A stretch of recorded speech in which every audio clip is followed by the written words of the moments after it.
कबीरदास जी संत कवियों में से थे। इनकी जो भाषा थी वो सधुक्कड़ी भाषा थी और इन्होंने साखी, सबद, रमैनी जैसे छंदों में रचनाएं रची।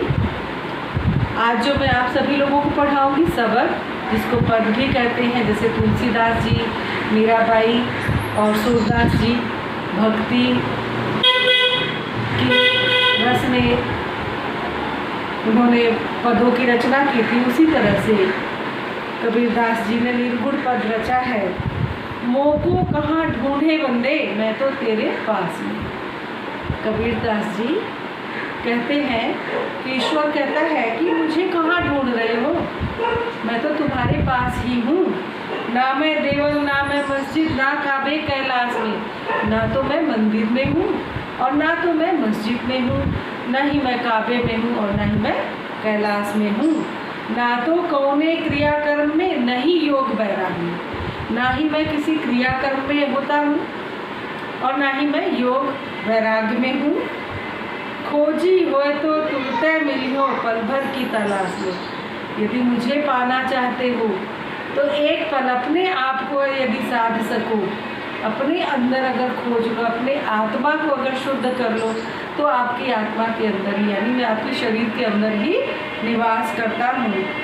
कहे कबीर सुनो भाई साधो, सब सांसों की श्वास में। जो सांस आप लेते हैं, छोड़ते हैं, लेते हैं, छोड़ते हैं, लेते हैं, उन आती जाती सांसों से ही मेरा संबंध आपसे जुड़ा हुआ है। जिस दिन आपने अपनी सांसों को साध लिया, उस दिन आपको आत्मज्ञान हो जाएगा और उस दिन आपको पता लग जाएगा कि ईश्वर तो आपके अंदर ही है, व्यर्थ ही आप उसकी तलाश में इधर उधर घूम रहे हैं।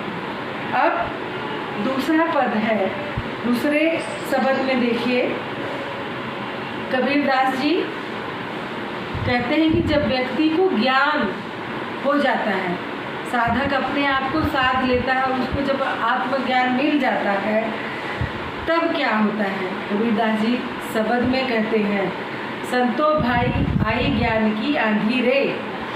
संतो भाई आई ज्ञान की आंधी रे, कि जब ज्ञान की आंधी आती है, जो मनुष्य को आत्म का ज्ञान हो जाता है कि संसार में स्वयं को साधना ही सबसे बड़ा काम है। यदि व्यक्ति स्वयं को नियंत्रण में रख ले, स्वयं को साध ले, आत्म का ज्ञान प्राप्त कर ले, तो उसके लिए कोई काम मुश्किल नहीं है।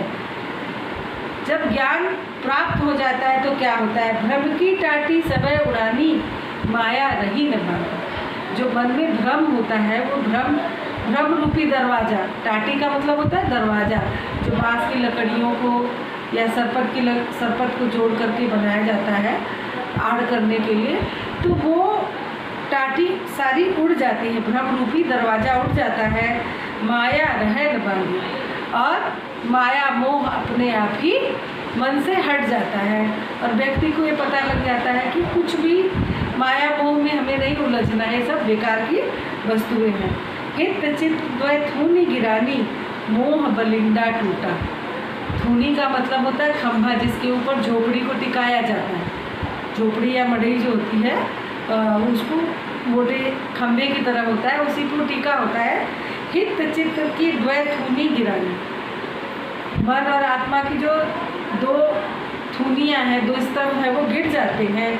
मोह बलिंदा टूटा, जो झोपड़ी होती, झोपड़ी के बीचों बीच आलम यानी सहारा देने के लिए एक मोटी लकड़ी लगाई जाती है, जिसे बलिंदा कहा जाता है।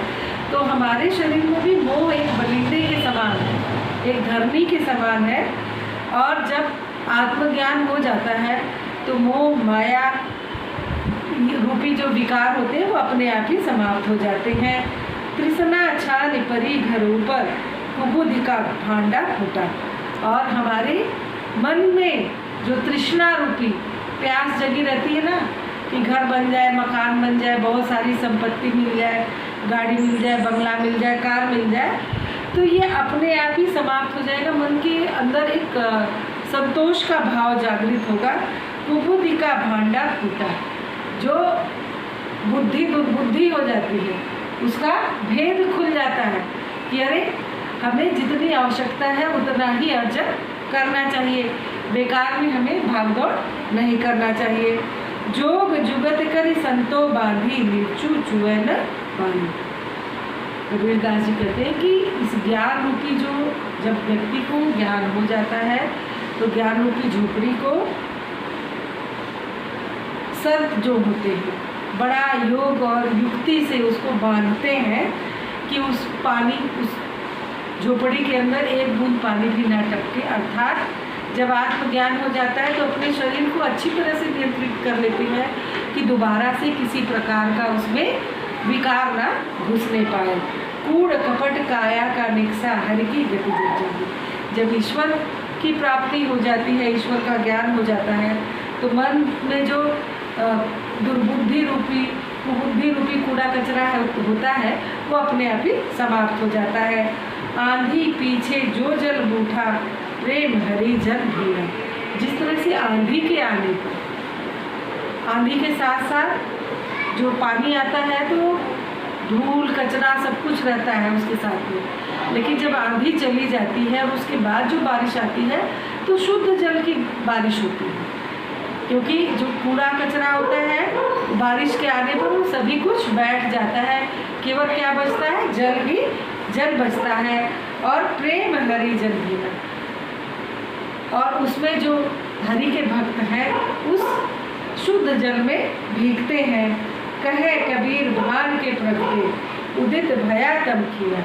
यह उसी तरह की बात है, बिल्कुल उसी जैसी बात है जैसे सूर्य के उदय होने पर, जब सुबह सुबह सूर्य उदित होता है, रात का घनघोर अंधेरा अपने आप समाप्त हो जाता है। ठीक उसी प्रकार से व्यक्ति को जब आत्मज्ञान हो जाता है तो उसके मन से जो भी कूड़ा कचरा कुबुद्धि दुर्बुद्धि होती है वो अपने आप ही समाप्त हो जाती है और उसे हरि की शरण मिल जाती है। यानी वो चाहे जिस भी धर्म का हो वो अपने आप अपने ईश्वर या अल्लाह की शरण में चला जाता है और उस सुख में बीतता है, उसी हरि के जो चरणों में बैठ करके उस सुख का आभास करता है और परम आनंद की प्राप्ति करता है।